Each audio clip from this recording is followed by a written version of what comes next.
It's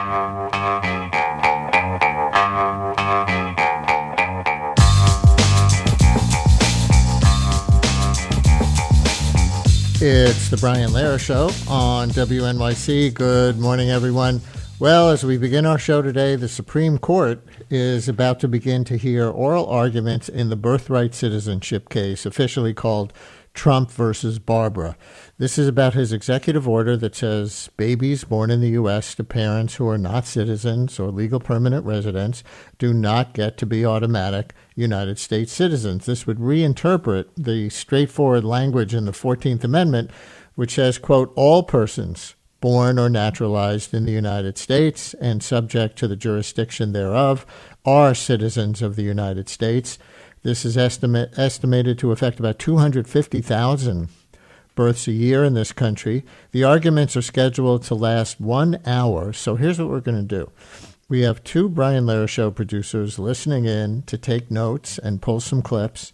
Then at the end of the hour, right around 11 o'clock or just after, we'll bring on legal Emily Bazelon from Yale Law School and the New York Times to listen to those clips with us and describe what just happened in the landmark case, and also, of course, give us her sense of whether swing justices like John Roberts and Amy Coney Barrett, who are considered potential swing justices in this case, seem inclined to uphold birthright citizenship or not. Meanwhile, Jonathan Lemire is here, co-host of Morning Joe on MSNOW, staff writer for The Atlantic, and author of the book, The Big Lie. We'll talk about this case, also a new Trump executive order that may also wind up quickly at the Supreme Court to limit mail-in voting before the midterm elections. Also, the president's announcement that for the first time during the Iran war, he will address the American people with a live speech about it tonight. So it's no April Fool's joke when I say this April 1st is shaping up to be a very consequential day for war and peace and for the United States Constitution.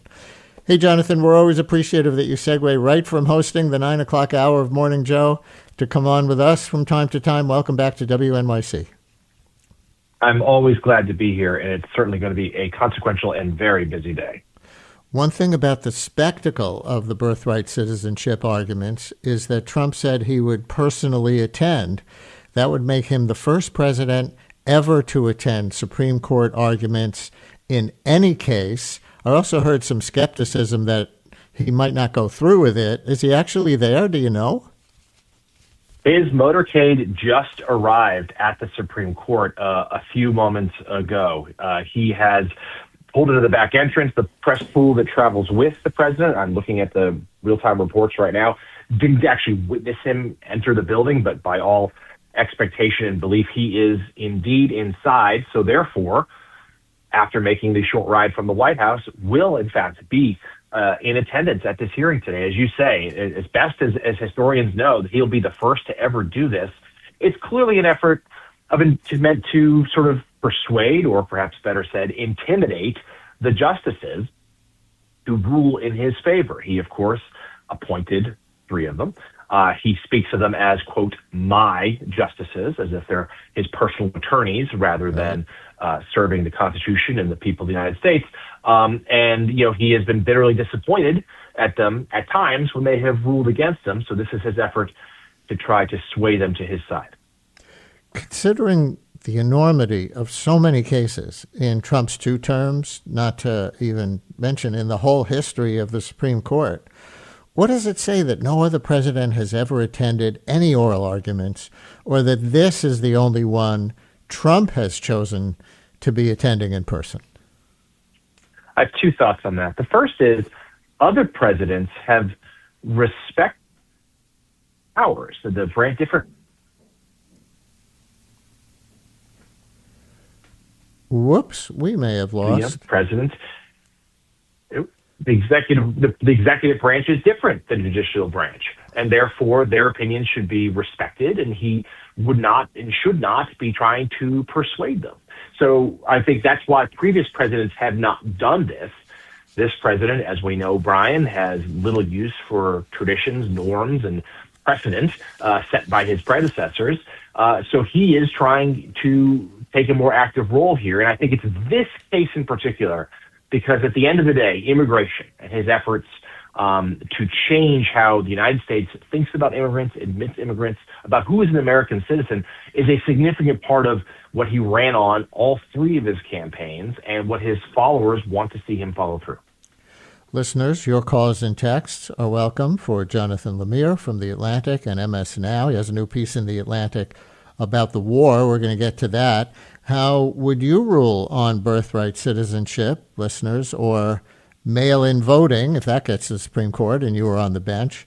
What would you like to hear the president say in his 9 o'clock speech tonight about the war, or any other relevant questions or comments for Jonathan Lemire at 212-433-WNYC, 212-433-9692. Before we get to those other topics, do any of your Supreme Court experts over there at the network think Trump's presence can have any effect on the justices or anyone else? They are skeptical that it will have any impact at all. But if it does, it's probably going to backfire on Trump. That the justice wouldn't likely be intimidated, but perhaps rather, want to defy, such an overt pressure campaign.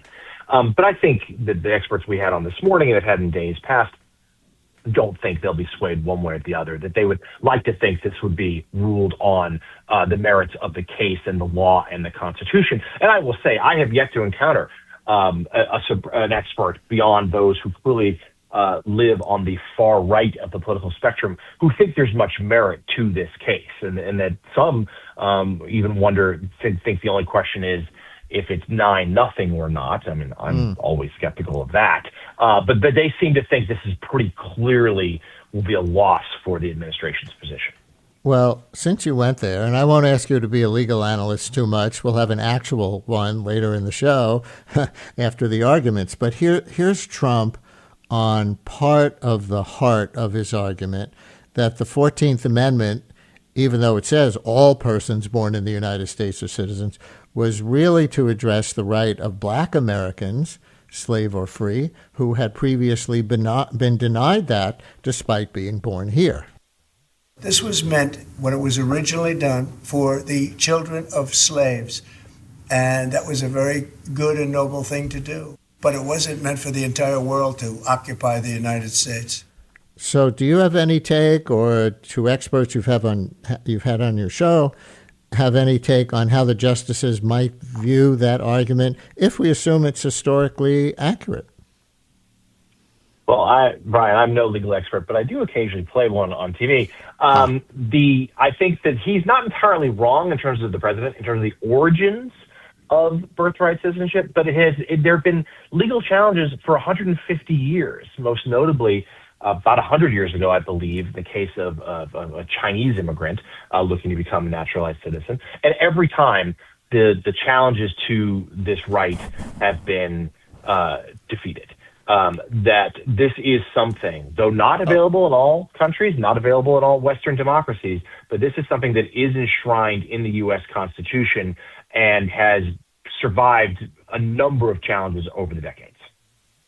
Is it possible, and on that case from the late 1890s, I know that the Trump people argue that it's not relevant because those parents, though they were not citizens, were legal immigrants in the United States, and Trump's order does allow legal permanent residents to have kids who are automatically U.S. citizens. So they're going to argue that case really does not set a precedent for this.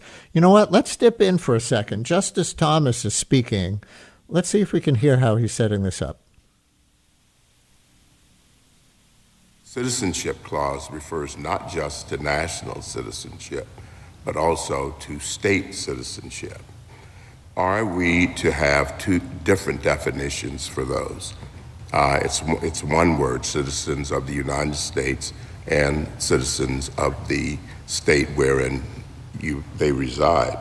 So as you begin, I'd like you to go back at the beginning and be more specific about the answer, and I want you to explain whether or not those two definitions are the same or related, and what state citizenship is based on. Thank you, Justice Thomas. I'll maybe start by addressing Dred Scott.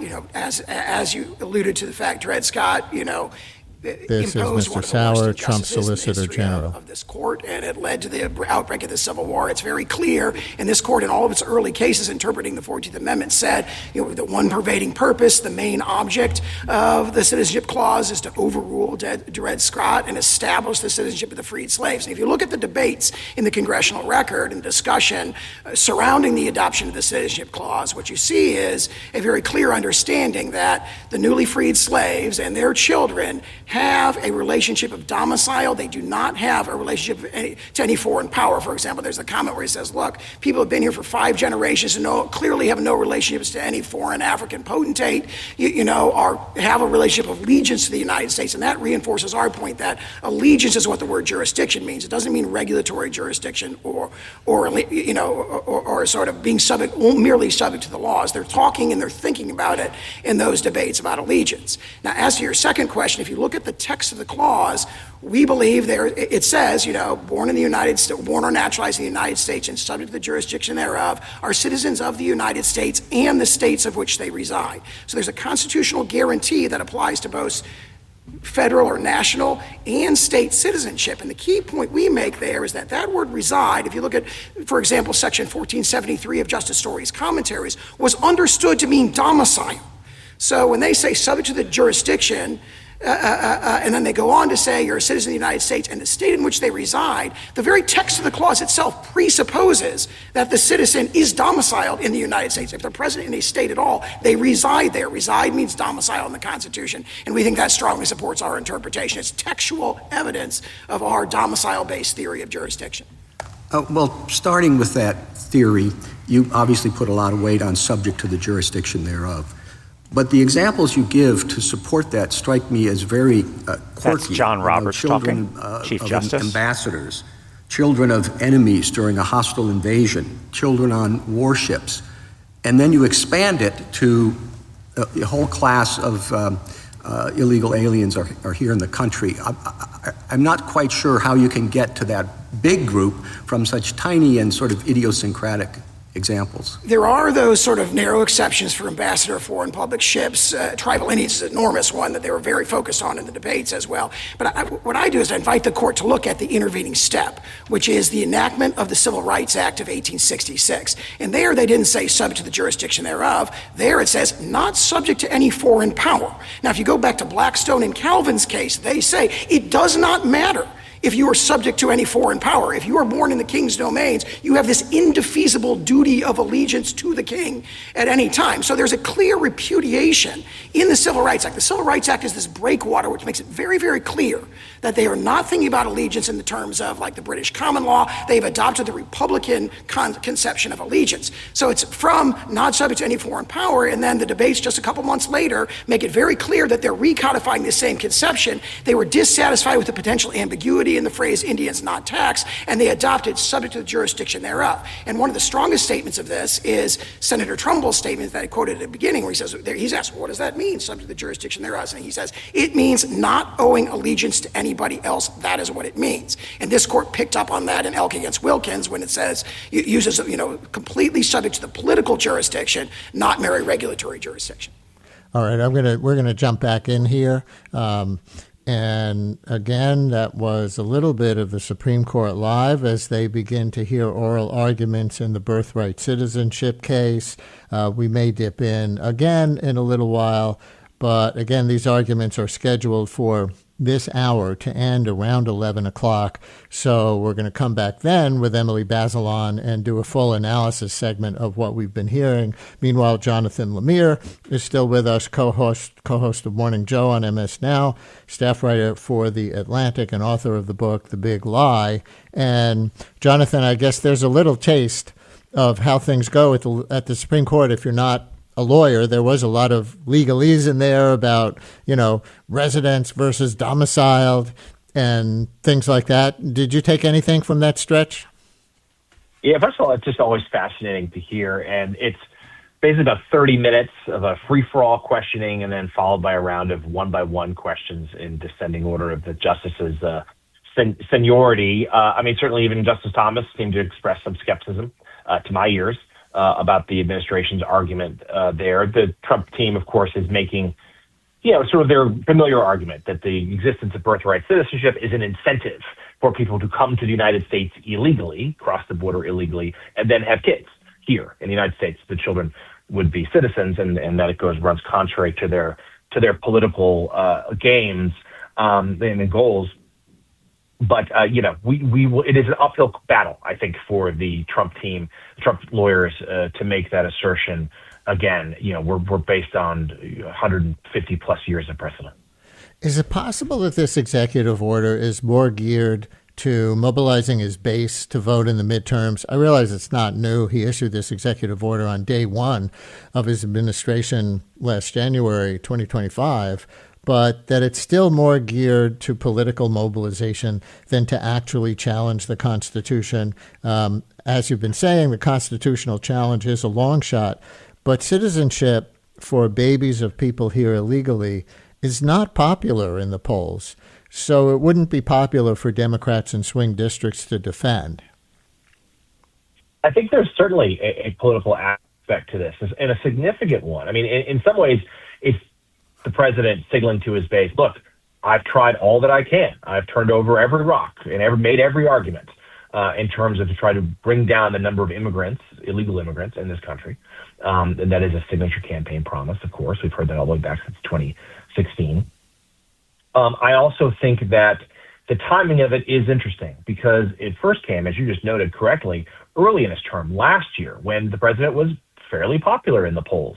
And his initial pledge for deportations was focused on the so-called worst of the worst, violent criminals and the like, that they'd be the ones who would be shown the door, in the president's language. What we have seen, though, is a real change, that the hardline draconian policies by this president and his group of ICE agents storming city after city have proven unpopular. These detention centers like Alligator Alcatraz have proven unpopular. And with the fact that the deportation experts expanded beyond criminals, but rather just people who have lived in the country for decades, sometimes grandmothers or moms picking up their kids from school lines. That's unpopular. And then, of course, what we saw in Minneapolis with 2 American citizens killed during protests around these deportations, extraordinarily unpopular. So the president, at least in his rhetoric, has backed off some of the deportation plans, although we should note the DHS quota system is still very much intact, and though there's a new DHS secretary, the power behind the throne remains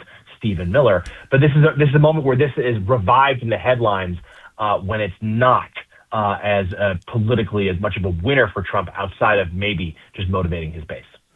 We'll continue in a minute with Jonathan Lemire. We're going to shift to another legal gauntlet that the president has now thrown down in an executive order, one restricting mail-in voting. We'll tell you what's in it. It actually surprises me the way he went about it. We'll discuss that. The president's plan to address the nation on the Iran war for the first time, and more, and take your calls and texts with Jonathan Lemire. Stay with us.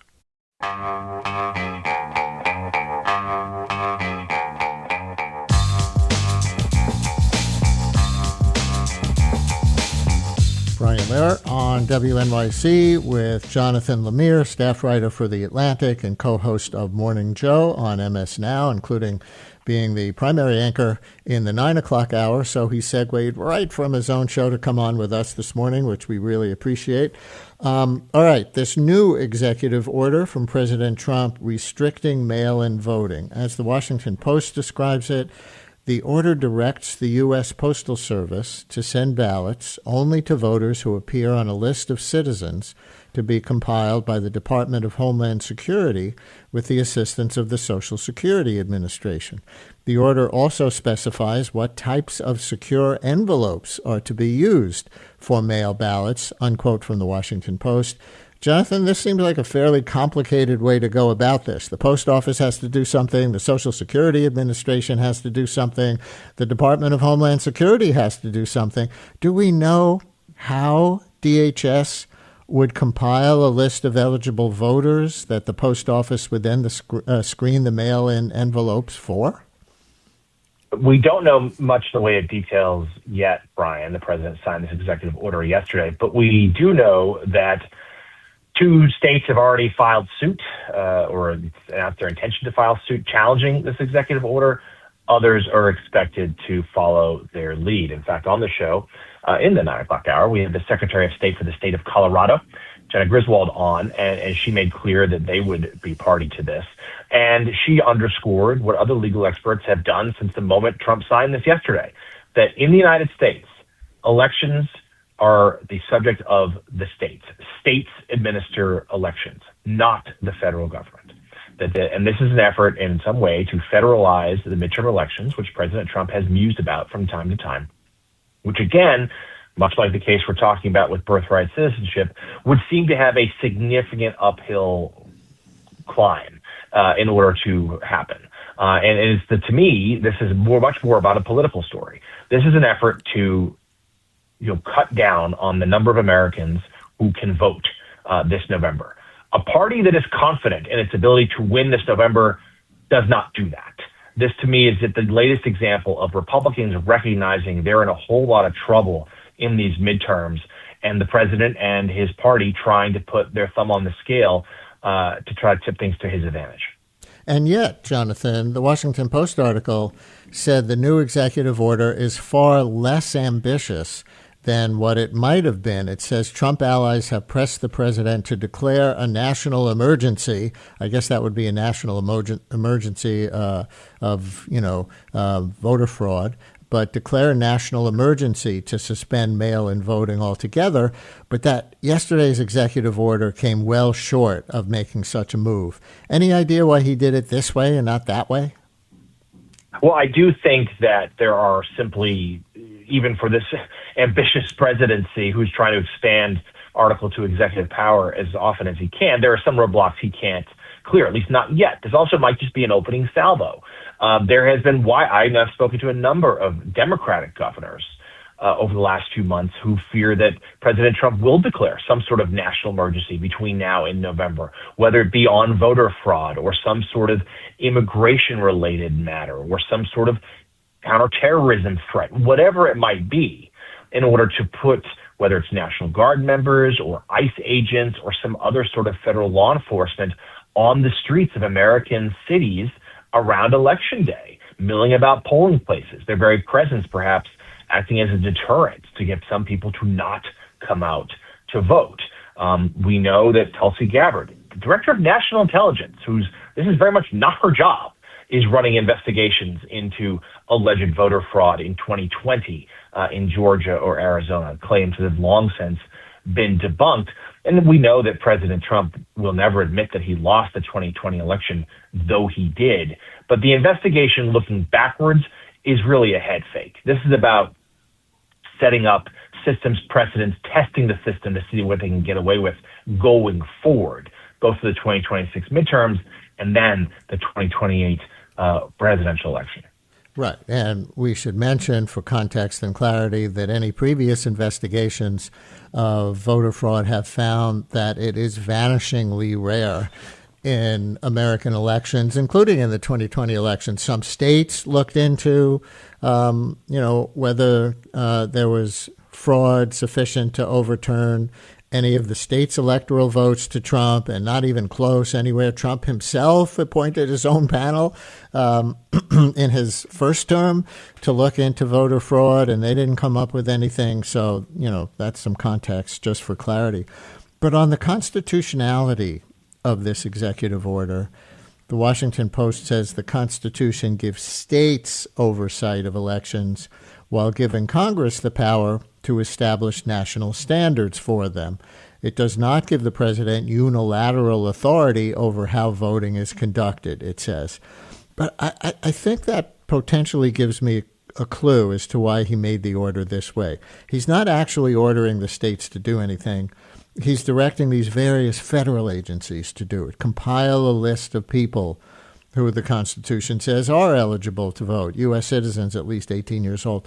But here's maybe the most important immediate question, Jonathan, and in the context of what you said about his insecurity about Republicans holding the House and the Senate in the midterm elections, and that's why, even if the courts allow this order to stand, could they set up such a system in time for this fall's midterm elections? It seems unlikely. I think that it was explained to me by some experts in this field who are, we should note, work with Democrats, and so that's perhaps coloring their view of this, and they see this. But they think what they're seeing from this administration right now in 2026 is trying to quote one of them, seeing what they can get away with. That they recognize the midterms, look, for the party in power, midterms are often tough, particularly for a president whose poll numbers are as bad as Trump's. So 26 is to see what they can get away with. But this is really about 2028, and less that President Trump is going to again challenge the Constitution to try to run for a third term. That's likely not to happen. But even just to get a Republican be president again, a successor who could preserve Trump's legacy and frankly ward off any problems for Donald Trump in his post-presidency, perhaps be able to issue pardons and the like. So I do think that it's very much in Trump's interest to steer the election as best she can, 2026, yes, but maybe even more so 2028.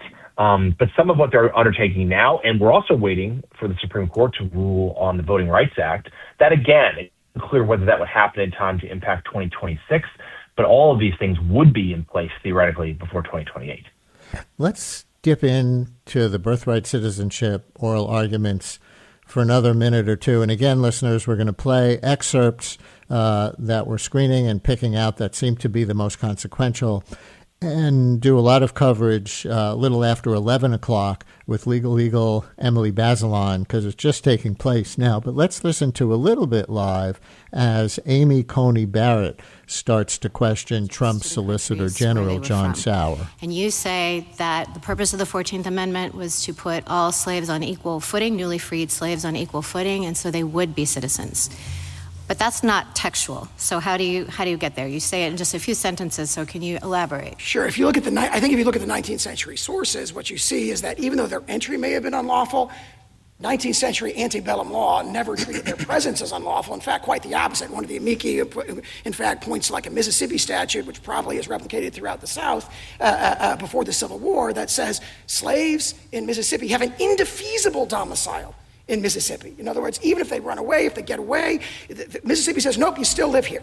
Right? And so it would be astonishing, in other words, for the opponents of the 14th Amendment to say, these people were not domiciled and therefore it goes the other way, because actually U.S. law, even if they were brought in illegally and through an illegal slave trade, once they were there by their intent is to return as soon as they can, let's say. So they're here, they're resident, and maybe under your theory, which says, lawfulness for a different purpose, but they're here, they're resident, let's take your assumption that they're not here unlawfully. But let's say they don't have an intent to stay. They want to escape and go back the second they can. Are they domiciled? Under the 19th century law, I think this is the flip side of the hypothetical that we were talking about earlier. Under 19th century law, they are treated as domiciled in the United States, so it'd be astonishing. And the debates in the congressional floor talk about not this specific case, but to say, look, slaves who have been forced to come here and have been here are lawfully domiciled here. They don't use the ways domiciled like they use allegiance. They say they don't have allegiance to, once they've been forced to come here, they don't have allegiance to any foreign or African potentate, and therefore General, that goes How would that apply to the children of illegally trafficked people today?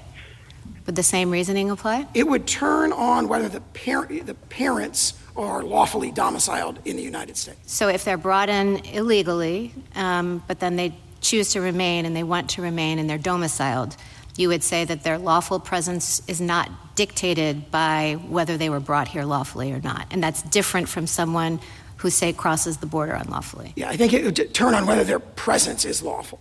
General, in other words, obviously there may be many other important things that could be done to assist people like that. The question is, if they give birth to someone in the United States, that person naturally a citizen, that would turn based on the original public. A little bit more of the Supreme Court live as they hear oral arguments in the birthright citizenship case. And again, these arguments are scheduled for this hour, and so a little bit after 11 o'clock, we'll play a few of what seem to be the most salient excerpts. I'm not sure that was one, and we'll get analysis from Legal Eagle Emily Bazelon from the New York Times and Yale Law School. Jonathan, you're laughing. The two dip-ins that we've done both had justices questioning the Solicitor General about the the meaning of the word domiciled. And this was not at all what I was expecting to hear. That word does not appear in the 14th Amendment. No, I was just looking as well, thinking that maybe I missed something.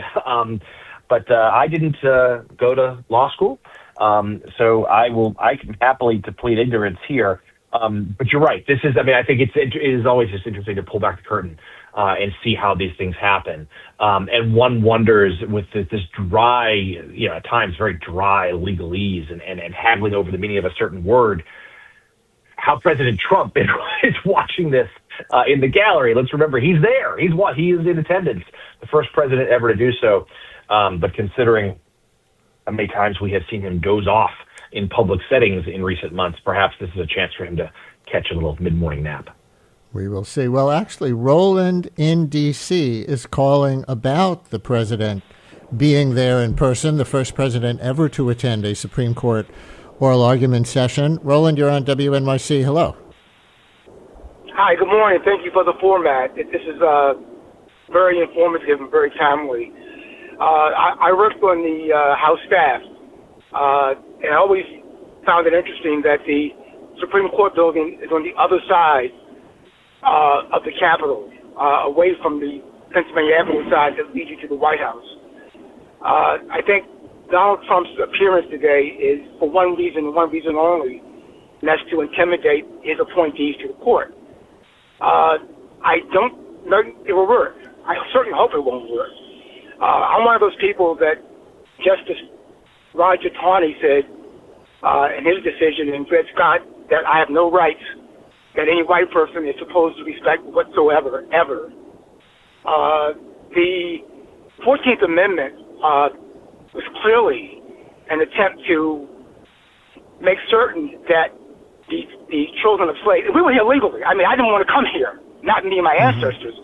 So you can't have us count in the Three-Fifths Compromise as people for one reason and then not as people for another reason. It's a very strange, peculiar argument. I don't know where this is going, but the logic totally escapes me. And one more interesting thing, the 14th Amendment also contains a clause that anyone who engages in an insurrection against the government of the United States of America should never be allowed to hold office without specific authorization from the Congress. I don't know what January 6th was in your mind, but, it seemed like an insurrection to me, despite the fact that it's been found. And of course, Trump was impeached on those grounds, although the Senate didn't convict, so he didn't become subject to that limitation. Yeah, the 14th Amendment includes both of those things. There are really 5 sections of the 14th Amendment, and the Birthright Citizenship language is the very first line of Section 1, just saying. Roland, I have a follow-up question for you. Since you have this relevance, obviously, to the central meaning of the Birthright Citizenship Clause affecting people who are enslaved and their descendants, is it a persuasive argument to you at all that this was really meant for people like you? This was not meant for people who sneak into the United States across the border or are otherwise here illegally, and the babies that they have.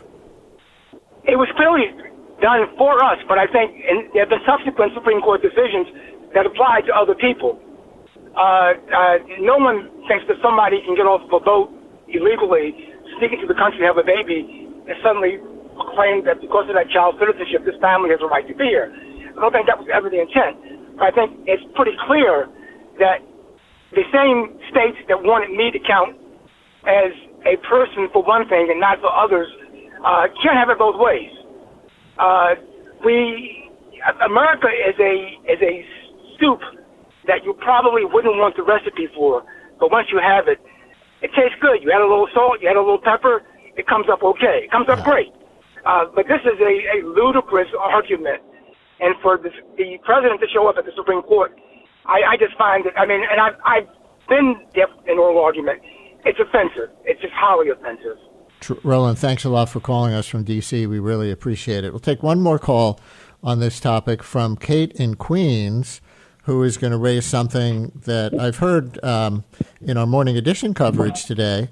Could be an argument from the pro-birthright citizen side about making some of these babies stateless. Kate, you're on WNYC. Hi. Hi, Brian.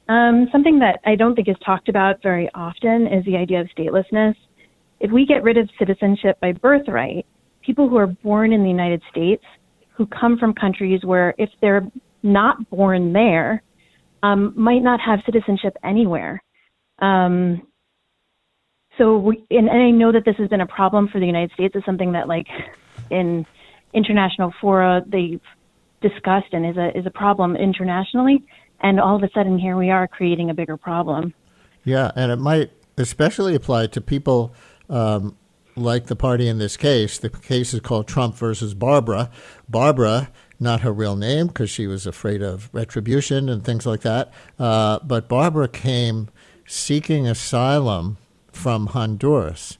So if she was seeking asylum because it's dangerous for some reason for her to go back there, then she could not return with that baby, and there would be no country that the child would be a citizen of. Exactly. And there's a piece of the statelessness. Kate, thank you very much. All right, Jonathan, in our last minutes, next topic, Trump says he will, and again, listeners, we have producers monitoring the oral arguments and pulling some of the most salient clips, and we'll do analysis with court watcher Emily Bazelon after the 11 o'clock news. But next topic for now, Trump says he will deliver a primetime address on the war with Iran tonight, 9 o'clock Eastern time. He's not done anything like this before about the war, as presidents customarily do when they're ordering something as gravely serious as American troops into combat. So, Jonathan, why now? Well, it's striking that he did not make the case ahead of the conflict, in part because he didn't think he needed to. He was of the belief, he and his advisors thought this would be a conflict that would last a couple of days, couple of weeks at most, that it would resemble the Venezuela operation from earlier this year, and therefore no need to sell it to the public. Well, that has proven to not be the case. It's been over a month now, and we are seeing, though militarily successful, there has been has been far more of a challenge than expected, particularly on the economic front. Iran has proved resilient. They have more or less closed the Strait of Hormuz. We are seeing resulting skyrocketing prices, both at the gas pump and the energy sector, but now in other fields as well. So this is an attempt for the president to tell the American people why he has ordered this and where it could go, because his goals for this mission seem to be shifting by the day, his timeline for winding it down as well. And I would note, I would suspect tonight that he will express real disgust at our NATO allies for not helping reopen the Strait of Hormuz. Mind you, these are allies who were not consulted ahead of time, and that it is the U.S.-Israeli operation that closed the strait, and therefore these other nations are sort of wondering why they have to be responsible for reopening it. And as much as the president has been sort of suggesting he'd like to wind this conflict down, that he said even in a Truth Social post this morning that some progress is made with negotiations, I'll fact check that by saying we have no knowledge of actual direct negotiations yet. There's been sort of some indirect talks. But the president has not ruled out the use of ground forces, which would be a significant escalation. In fact, I just published a story in The Atlantic with my colleague a few minutes ago, noting that the Pentagon military planners have two potential operations in mind. They now have the assets in the region needed. If the president were to give his go-ahead, one mission would be to seize Karg Island, the hub of the Iranian energy sector. The other would be a special ops mission to try to retrieve the uranium materials that Iran would theoretically use to build a nuclear weapon. President Trump has not given the go-ahead for these missions. He may never do so, but they're in place if he does. I'm looking at your article right now. It's the central article on the homepage of the Atlantic website. Trump's fateful choice. The military is waiting for the president's go-ahead for high-risk ground operations in Iran. And I saw you on TV this morning say that Trump is boxed in right now with two choices: to escalate the war with U.S. ground troops, who he's now sent to the region, or he walks away with the Strait of Hormuz still under Iranian control. But, Jonathan, on that second option, if the United States walks away and stops bombing Iran, why wouldn't Iran reopen the Strait of Hormuz?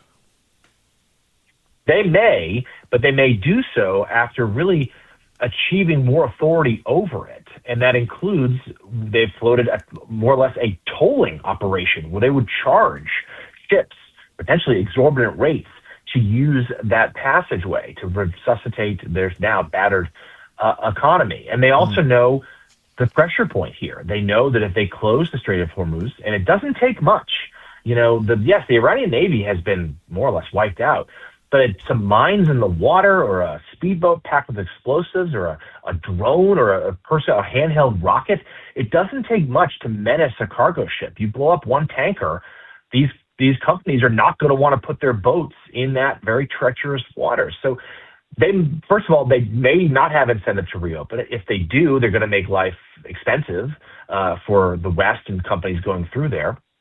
They also realize that if they have a problem with the U.S. again, let's say, they'll close it and they could achieve real leverage. So yes, the president is boxed in because if the strait remains closed, war was a loss. Because if the strait remains closed, the price of everything continues to go up. And the Trump's advisors are worried about the economic fallout of this war. Well, that fallout would only get worse if the strait remains closed.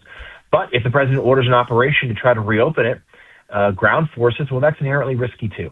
First of all, American lives could be lost. But more than that, per polling, the American public simply does not want to see an escalation. They don't want to see a ground invasion, even a limited one. There's too much scar tissue from other recent Middle East wars. And the president tonight, as he addresses the nation, has an opportunity to make his case. But at this point, the future of this conflict remains very unclear.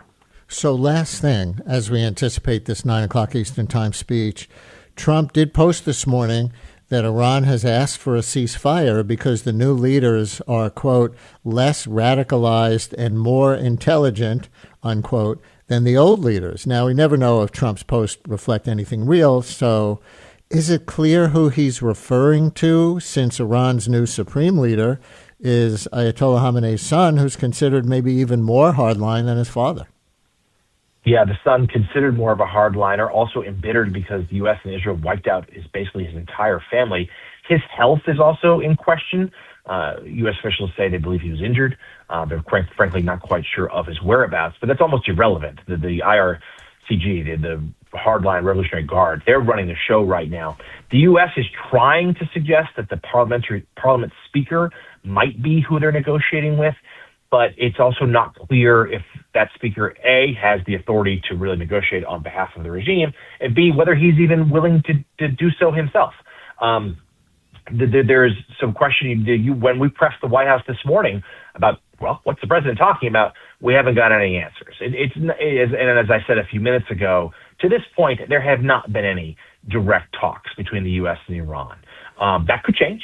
At some point, all wars end at the negotiating table. But right now, this seems to be the president again casting about for a way out here, some sort of escape. But he's in a real bind. Jonathan Lemire's new article in The Atlantic is Trump's Fateful Choice.